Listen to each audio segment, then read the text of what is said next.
Talking Point. I'm your host, Niraj Shah, and the talking point today are the pulls and pressures around the IT space, and in a narrative that seems to be so divided, if you will. It'll be important to understand how should one approach thinking of investing or actually investing within this pocket. To talk about this, somebody's got a very nuanced view on IT, and now, of course, we'll be taking a larger part in not just IT, but a bunch of things at WhiteOak Mutual Fund as you guys get ready to launch your maiden products.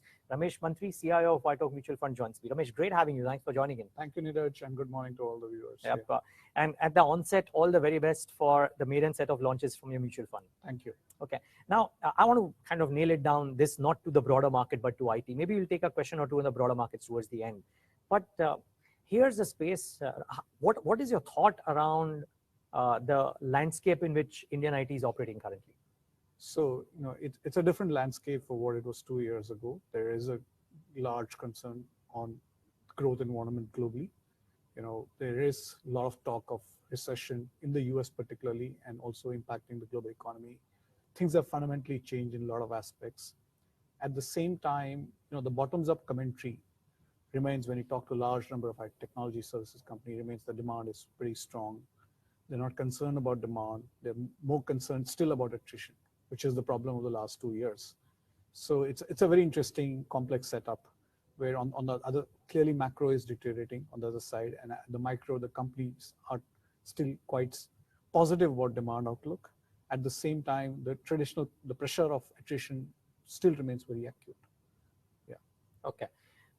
So let's talk about the demand side first. Yeah. Now, when you look at all the high frequency indicators, consumer confidence, commentary from banks, etc., it sounds skittish, but we have seen instances of banks saying that while the environment in the US, the environment may look difficult, but they are not as yet talking about cutting back spends. How do you look at that particular angle? Yeah, so this is one evolving situation. First of all, the Fed hikes have come in. The spike in inflation is a more recent phenomena, and these changes will have to start taking effect in the economy with lag effects. So we'll see how this economy reacts, whether there is recession or not in US, and whether if there is a recession, whether it's a shallow recession or a deep recession, and how that impacts. Then the second order impact here structurally is, how does technology spending behave in this kind of environment? And the third important impact for investors is, what happens to outsourcing in that context? And while you may be right about the first in terms of what happens to recession, but the outcome on Indian technology services may be different than what you anticipate. So it's a complex situation now. So first, to talk about the US economy, while there is impact on consumer confidence, particularly mortgage rates have gone up a lot, and housing sales have got impacted. So the large retailers have got impacted are sitting with large inventories. On the other side, the job market in US remains very tight. And particularly when you look at IT unemployment, is actually very tight today. So you look at the overall state of the job market, which is an indicator of the economy, and then you look at IT unemployment, which is the indicator of the demand for technology services. That remains at all-time low number. And in this context, it's important to understand how this linkages plays out, because it's possible that companies use technology to manage their cost. Because see, while everything in the world today is inflationary, whether labor or materials, significantly inflationary, technology by definition tends to be deflationary. Technology actually improves productivity in the system. So companies may choose to use more technology, both on, because US has an extremely tight labor market. So to get productivity, they may use more technology. And even on the raw materials side, where there is globally now, one, inflation in commodity prices. Number two, the large uncertainty on global supply chains continue, considering you have the conflict in Europe and also the zero COVID policy in China. So supply chains are still broken. So even to manage your supply chain better, and when I mean including managing your inventory levels better, you may end up deploying more technology. And then the third question, that's a more important question, is what happens to Indian IT services companies? Well, companies in this kind of environment choose to do more outsourcing, because remember, on-site work costs 3 to 4 times more per hour than offshoring. So does it lead to more offshoring demand? because companies will get tighter on their budgets, so they can choose to do more outsourcing to retain the level of activity within technology services. So while we have reasons to get concerned about the global economy with what has happened in the conflict and the inflation situation, the linkages between what happens to technology services is not so clear. Okay. Are there past templates, and are they reliable when we think about what happens in a typical recessionary scenario, if not an actual recession, to the quantum of outsourcing that is done? Or could this time be different simply because the world is a lot more tech evolved? Yeah, that's a great question. So if you look at the big crisis is the 08 and 9 crisis. The epicenter of that 08 crisis lied in the banking sector, and banking typically tends to be 30 to 50% of technology spending. So at that time, there was a hit for a couple of quarters, but the rebound was very sharp. Okay. And Indian IT services were caught napping, in terms of how strong the rebound happened. Technically, actually, the same situation played out in the COVID.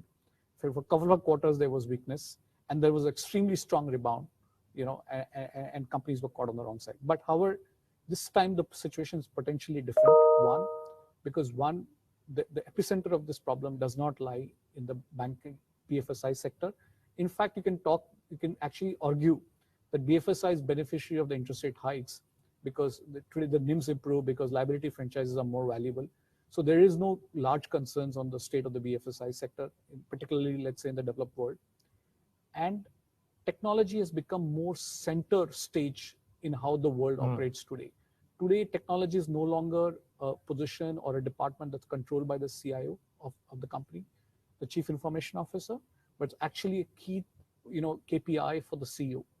So technology no longer is about, earlier it used to be a vertical. Today, technology is a horizontal. It impacts everything.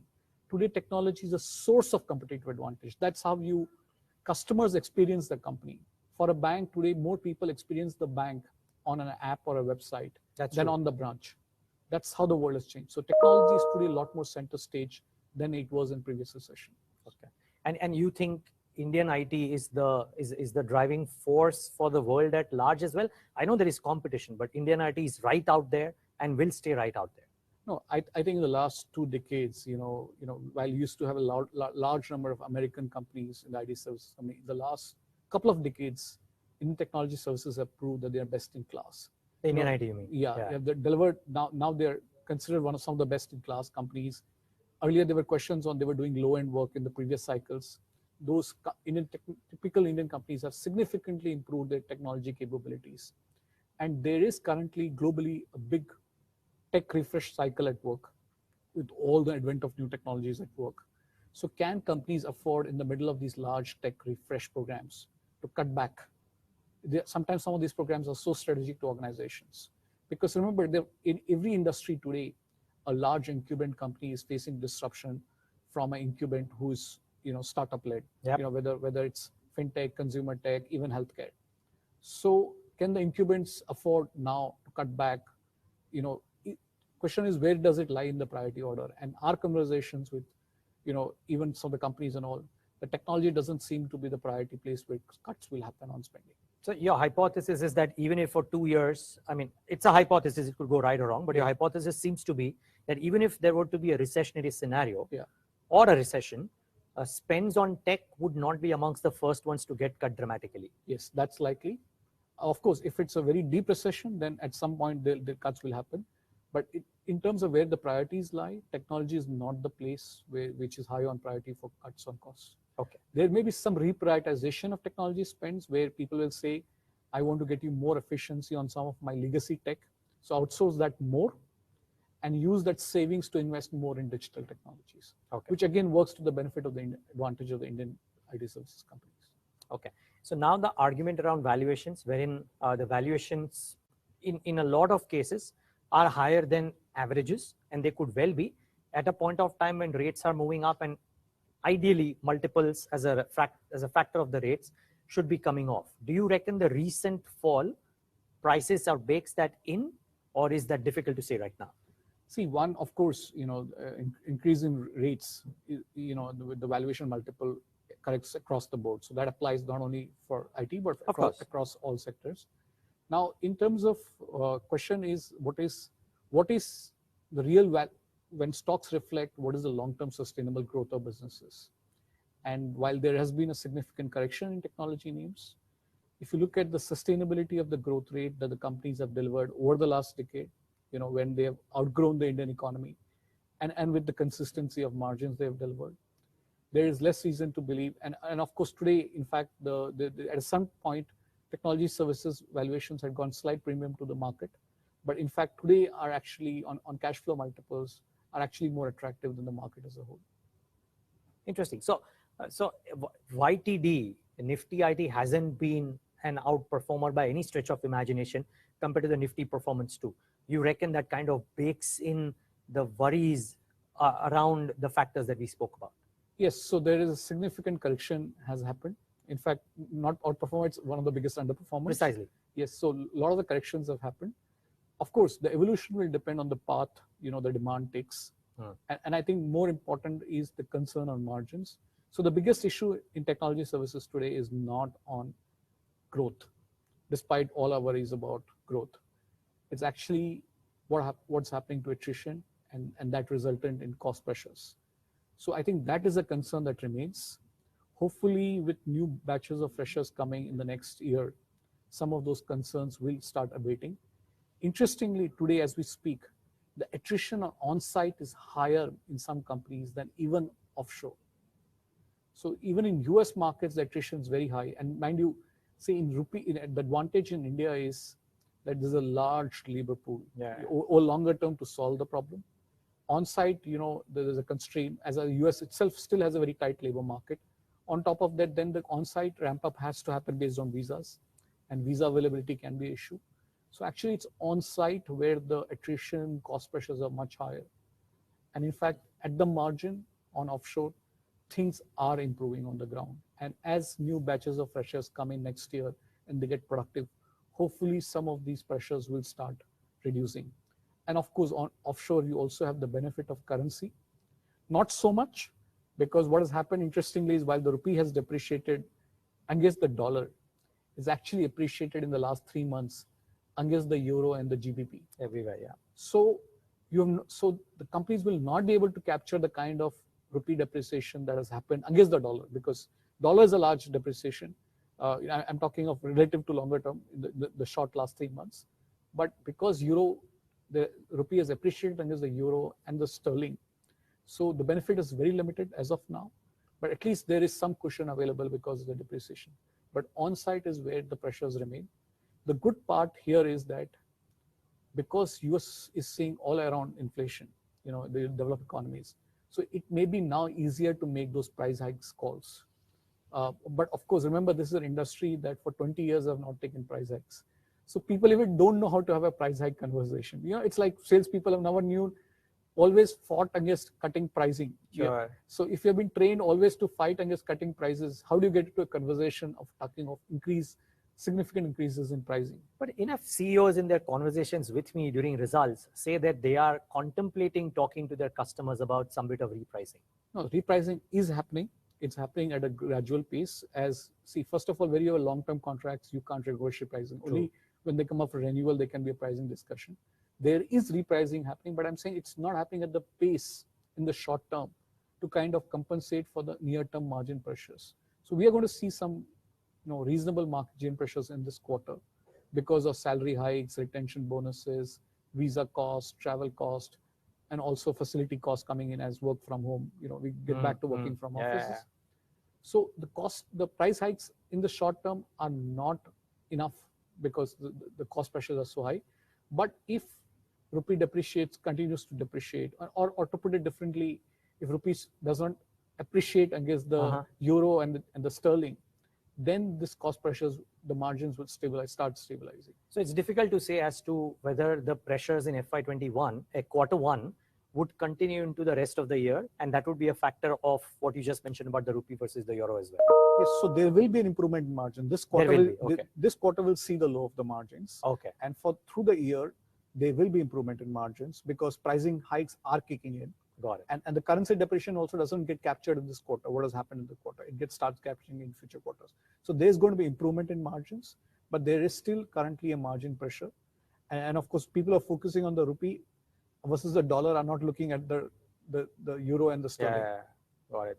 Okay, now to the second half of this conversation, which is, and I'm bucketing the companies as the way I bucket them. You can choose to split differently, but let's say we divide IT into large cap IT, the top 5, then a slate of mid cap IT companies, and then I would also bring in the ER&D companies if you have some thoughts there. So let's start with IT, and I'm using names as illustrative examples, but if TCS and Infi really peaked up, went up in valuation multiples, the other 3 did not quite.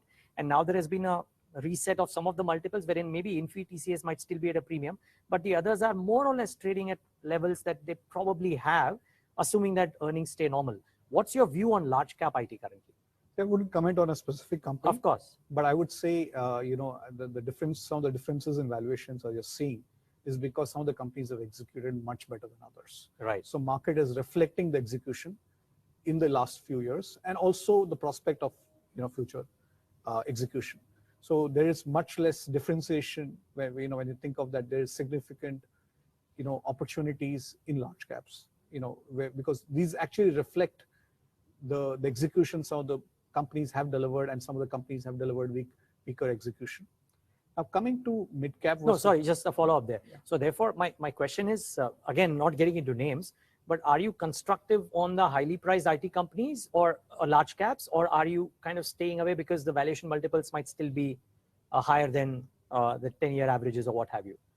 So I think, Niraj, we shouldn't anchor ourselves to, let's say, 5-year or 10-year averages. Okay. Because technology today is a lot more important, critical thing for organizations. It's a source of difference, competitive advantage versus a tool for cutting cost and getting efficiency. So the vector of technology spending has significantly changed. Today, it's a KPI for the CEO versus earlier it was for the chief information officer.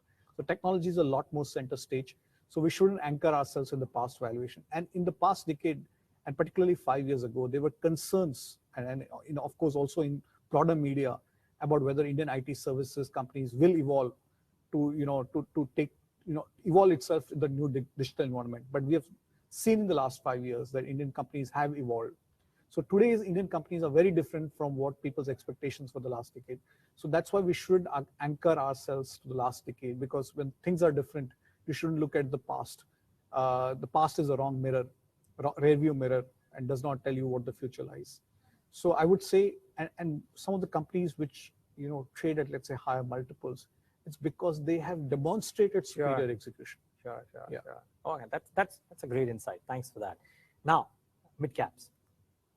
Yeah, so I think on mid caps, historically, mid caps used to trade at significant discounts to the top 5 companies in the market, and there were good reasons for them, because historically mid caps had grown slower than, I'm talking of going back before 3 years. They used to historically grow at much slower rate than the large caps, and because some of the mid caps were constrained by their business mix and the execution of the management then, right?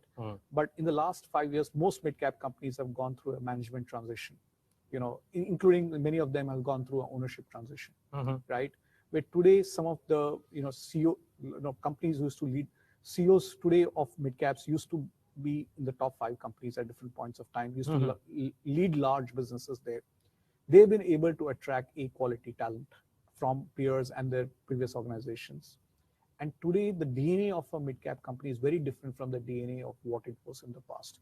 Today these are large, agile companies. They have, instead of trying to be an all-encompassing buffet, today they become specialist. So some of the mid-cap companies in the chosen area of vertical or capabilities can take on the largest companies in the same space and win against them. And many of them have demonstrated. In fact, the average mid-cap company is growing faster than the large-cap company.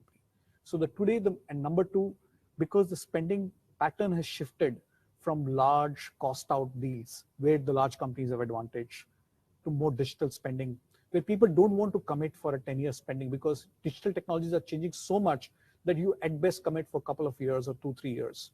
So deal sizes have reduced. So you don't see, for example, if someone is putting out a few $100 million or $1 billion deal, then only the big companies qualify in the RFI. But if you're looking at a $50 to $100 million deal, then the number of companies that can qualify, a large number of them. And also some of the advantages of mid-cap companies have that many of their CEOs are based closer to clients, Sure. are more accessible.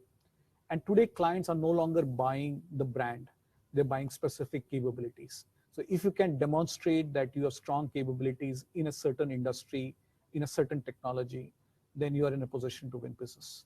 So today the difference between small cap, mid cap, or a large cap has to be a lot more nuanced. You can't do this cookie cutter approach that because the environment is challenging, the mid cap has to do much worse than large caps. I will not be surprised the number of mid caps will continue to grow faster than large caps. Okay. And it will depend on individual capabilities of the company and the execution of the management team. Okay. Can I get this straight? So you're saying that one, because the deal sizes are also being broken down, so therefore mid caps have a seat at the table. Yes. They have those specific capabilities, so they can do that better than the large cap companies. Therefore, they are winning those contracts as well. And this phenomenon may well continue in the years to come. That's true. Okay. And therefore, do you reckon, in your wisdom, that in certain cases, mid caps have a higher elevated multiple than the large caps that may well continue because of the growth prospects? Yes. Okay, great. And it could well happen that there will be significant heterogeneity in the valuation multiples. Some large caps could trade at very different multiples, and a bunch of mid caps could trade at a very different set of valuation multiples, anywhere between 50 times to 20 times. Yes, that's already happening in the market. Has happened, and yes. You think it will continue? Yes, that is likely. Now it is no longer a cookie cutter approach to looking at valuations. You have to look at each company on their merits. So they're extremely well-run mid-cap companies who will trade at higher multiples than some of the large cap multiples, which is what's happened in the markets. And earlier this phenomenon was not true. Typically mid-caps used to trade at reasonable discounts to large caps. But because the growth rates and trajectories and management teams have changed in these companies, markets have now rightly factored that in valuations. Got it. Okay, my final set of questions, and that's on ER&D. So a bunch of these stocks are demonstrating great client acquisition and good business, and not great margins, but improving margins, if you will. What do you think is the future here? So see, ER&D space is as big as technology services, but the penetration of outsourcing or even offshore and offshoring in ER&D is lesser than in IT services for the simple reason, what does ER&D's companies do? They actually build the technology and core product that the companies sell, which is basically designing, autonomous car, electric car, designing, industrial products. So this is what companies consider extremely core to their expertise. But in the last few years, because of the fact that there's so much shortage of STEM talent in the Western world, including evolved economies like Japan, these companies have come under pressure to start looking at outsourcing, and Indian vendors have significantly improved their capabilities. See, while if you know a certain computer languages, you can work in IT services, but in ER&D you need specific technical expertise. If you're a specialist in aero engines, it takes few years to get expertise to work on aero engines. So that is a lot more domain specific, technical expertise led business. And that is why also clients, it's so critical to the client, this what they do, that clients are also very slow to outsource this business because they're not sure capability. But once they do that, the loyalty and the client retention is much, much stronger. At the same time, because this is CapEx or product development work for companies, this tends to be a lot more cyclical in its approach. So whenever economies get cyclical, so for example a recession or a deeper recession in US is more likely to impact ER&D's companies, the overall outlook for spending than for IT services. At the same time, as I said, people may keep the level of spend and say, let's outsource or offshore this work to India and actually keep the level of activity as the same. So while it may be bad at overall spending level, it may not be very bad for Indian companies. And Indian companies have significantly improved their capabilities. Over longer run, ER&D should outgrow faster than IT services, but it's going to be a little more volatile growth than IT services is. Okay, and comparison of India versus the world, because in normal IT services or outsourced companies, now Indian IT kind of matches leg to leg with the global ones. What about ER&D? So ER&D, there is significant competition from European names, particularly in France and in Eastern Europe. So, and because see, you need deep technical expertise. So Sure. how do you learn to build, understand aero engines if India has not built aero engines, right? So it takes a lot more time to build capabilities. While if you look at the US or Europe, you have large companies like, Airbus and Boeing. So you have the expertise there. Similarly, the hub of auto industry is Germany, right? So you understand a lot more auto engineering versus unlike in India. So it takes a few years to get evolution. So we face a lot more competition, let's say from Europe on ER&D than you would face in IT services. Because in IT services, the advantage is you can actually, as a young person, learn a new language. Yeah, sure. You can actually be the latest person having learned the new languages. The technical deep expertise of a particular vertical is less required in IT services versus in ER&D. The final question. So those multiples, which were also very elevated, have come off a little bit. You reckon there is more room for a correction there, or difficult to say? ER&D. So our view is, at a sector level, the way we think about investing generally is that we believe, markets, because we don't take macro calls, we generally believe that sector as a whole tends to reflect the collective consensus of the market. So when we invest, we tend to look at individual companies on their bottom-up opportunities rather than taking a strong top-down view of valuations. This makes sure that we don't have very strong macro calls inbuilt into our portfolio. Okay. Yeah. Are you sensing opportunities in ER&D companies then? I mean, since I can't talk individual names, I'm asking you whether you sense opportunities. I would love, of course, we have investment. We are invested in ER&D companies. Okay. But at the same time, you would want to see them more attractive valuation opportunities versus IT services in some companies.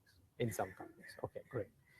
Lovely. Ramesh, before we wrap up, since you guys are launching a bunch of funds and you're the CIO of the fund, just one call on, I know you don't take macro calls and you're bottom up, but as a portfolio level, do you reckon these are times which are compelling enough to start nibbling into markets at large, into specific areas?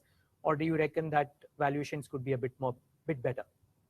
I think, if you're a long-term investor, many times people tend to invest in bull markets, but actually you should stay invested throughout if you're ready to really create value. Short-term equities are going to deliver volatility. As investors are going to experience volatility. That is the nature of equity.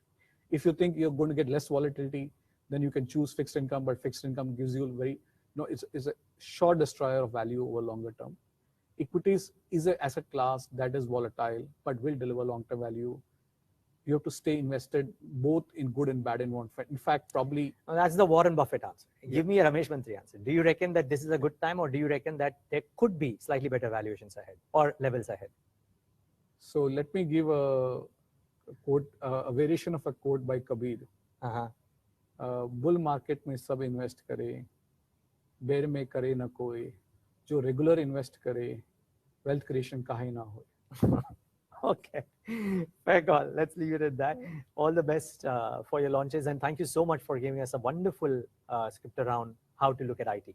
Sure, thank you. Have a nice day. Thank you, and viewers, thanks for tuning in. Thank you.